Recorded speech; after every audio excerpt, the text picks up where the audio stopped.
Ocean Marine Solutions have had a relationship with the Navy, had relationship with the Navy before the occurrence of Secure Anchorage area. That relationship dates back to 2007, when we started a collaboration where the Navy needed somebody to bridge the gap in equipment holding and logistics supply to be able to maintain a 24/7, 365 days presence at IOC's platforms, production platforms in the Niger Delta. Because the Navy did not have the kind of capacity to be able to maintain that. And the IOCs needed that to be able to go back to production. They suggested a system that was thinking out of the box. The IOCs on their own could not fund the Navy directly. The Navy was not getting, and still is not getting, sufficient capital statutory allocation to do what the IOCs want. So the IOCs said, what if we recommend some Nigerians who have the capacity and the pedigree to provide these things for you? Would they be able to give us 24/7, 365 days presence in our platform? That's what we need to deter these criminals. The Navy wrote to the government, and government approved. Go into the arrangement to bridge the gap. So the Navy gave its conditions for these companies. One was that the platforms, that is the patrol boats, should be handed over to the Navy to be painted in Navy colors and given Navy call sign and operated as essentially part of the naval fleet. Two, it must have full logistic backup. The command and control must be within the Navy. When the Navy gave these conditions, most of the companies couldn't take the risk. Yeah. It was big exposure to buy a $3 million platform and hand over to the Navy that insurance will not cover you because it's going to be taken essentially as a man of war. But my principal said, no, we can't do that. Let's take the risk. Bought the first two boats, handed over to the Navy. The Navy used that to deliver dedicated security to Ajib in Mistras oil field. Ajib went back into production. The other IOC saw that it was working. They came to us. We continued buying, giving to the Navy. Continue buying, giving to the Navy. And more dedicated security we are giving to more and more oil companies. It stabilized the system. The oil companies all got back into production. It is not that the Navy cannot do the work, but the Navy did not have the capacity to do the work. They needed that supply, that gap to be there. It's that gap that we are bridging. So, in 2012, if you recall, most shipping that was coming into Nigeria were carrying mercenaries for their own safety, yes, for their own protection, because Nigerian waters, Lagos waters in particular, have been classified as a high-risk area by IMB, International Maritime Bureau. Yes. You will recall in 2014-12, a Russian ship was arrested here with a catch of arms. They were not doing it because they wanted to breach our security. It's because they needed to do it because they want to protect themselves. But the side effect is that they are bringing in arms here illegally. So it got to a stage that shipping that was direct coming to Nigeria are either redirected to neighboring countries or they carry mercenaries to come.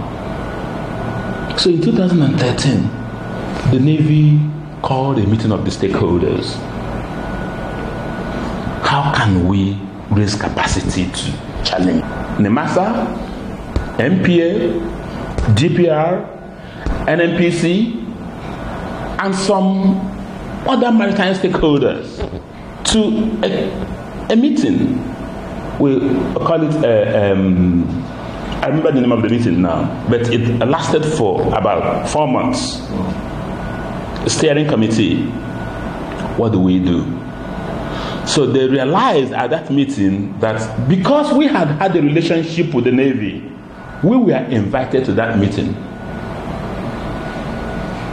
So they decided to do a demarcation of the Lagos roadstead.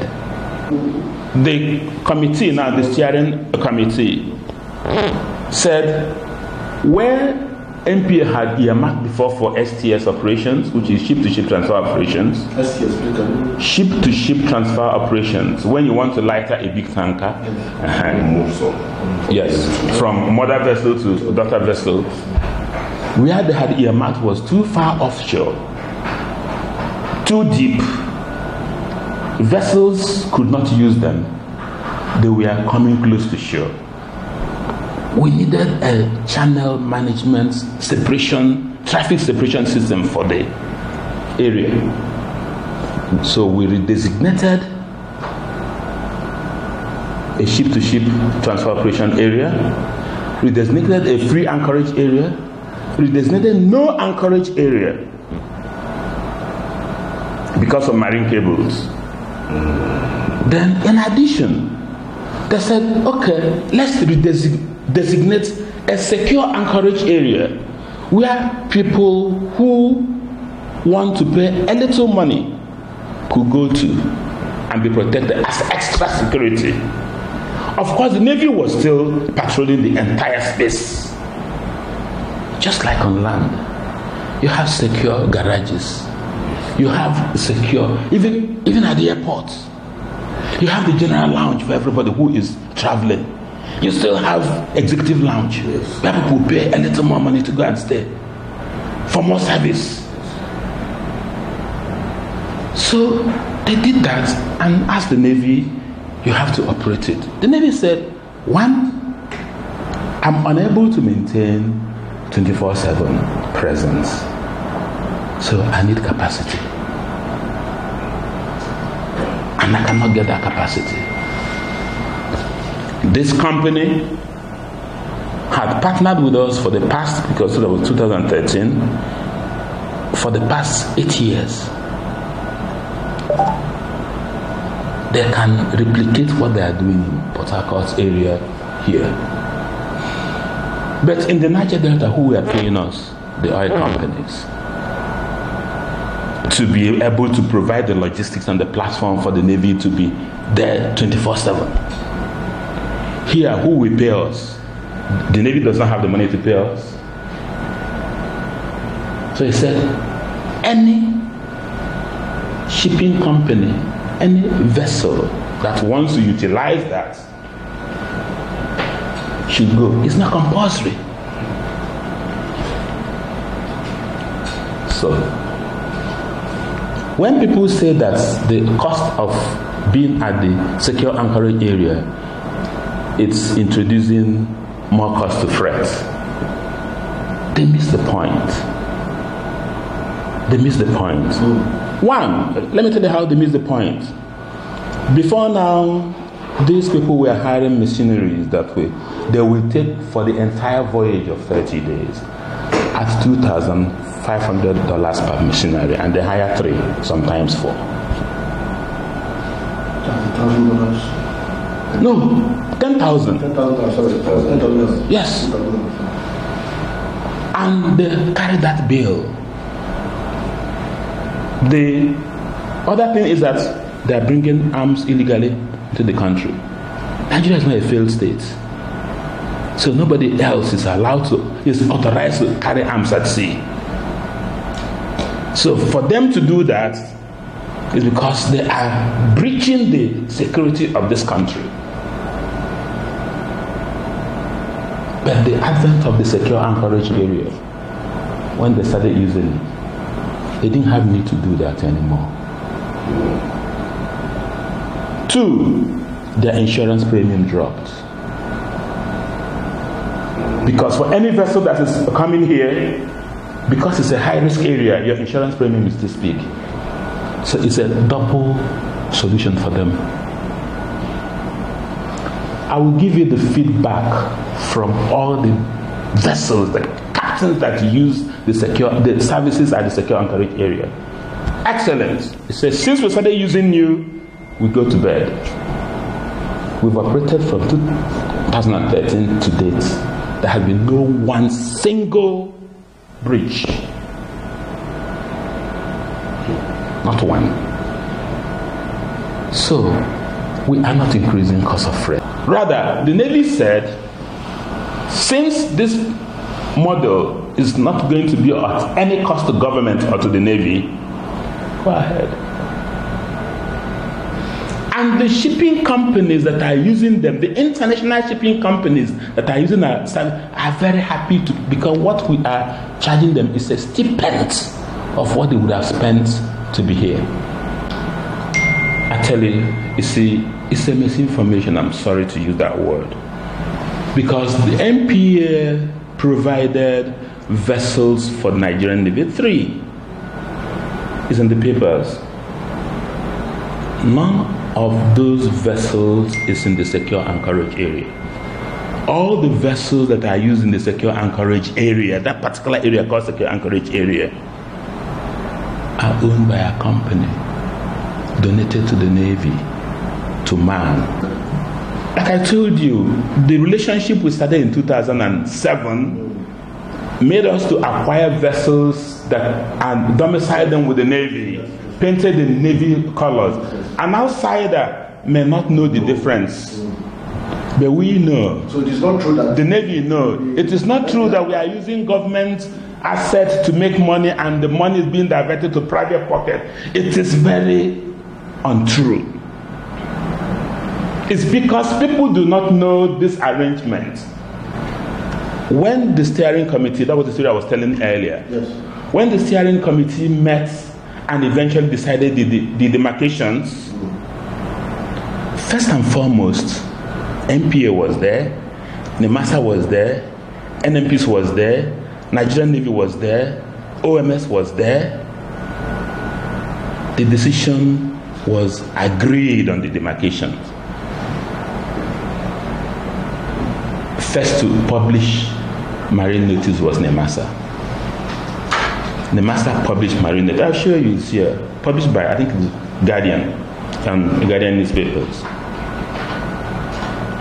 MPA published their own too a few months after, stating all the demarcations, including the secure anchorage area.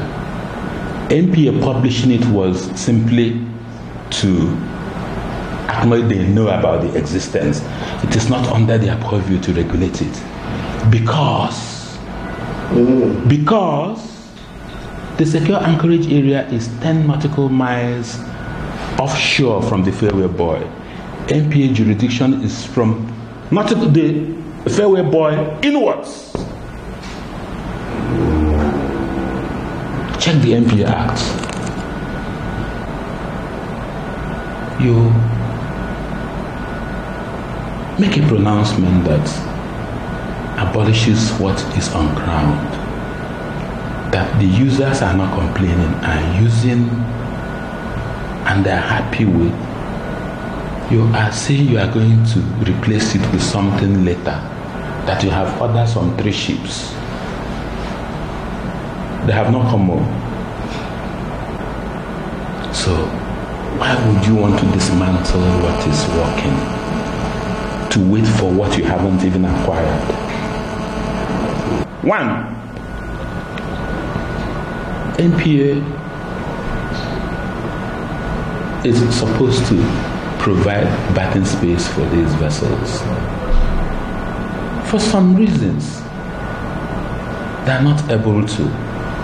And so these vessels have to wait for berth allocation. Before now, 3 things, either of 3 things happen. These vessels stay outside our territorial waters, where no pirate can reach them 200 nautical miles, and wait for allocation of berth. It's expensive. Others who don't want to stay that far come in with mercenaries that are breaching our security, and it's costing them money too. Others who don't want to get involved in all that divert to the neighboring ports. Loss of economy to Nigeria.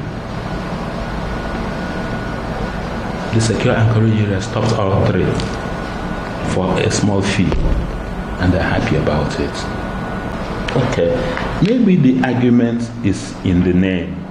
If we remove Anchorage there, maybe MPA will stop laying claims to it. Maybe that's where the misunderstanding comes, because Anchorage areas are within the Fairway Buoy, very close to Fairway Buoy. We are 10 nautical miles away from Fairway Buoy. 10 nautical miles. 10 nautical miles. You have to steam for outwards. It is generally a place where nobody goes to, but people now go to it because they know there's security. It is not on the way to Nigeria. It is not on the way to the channel.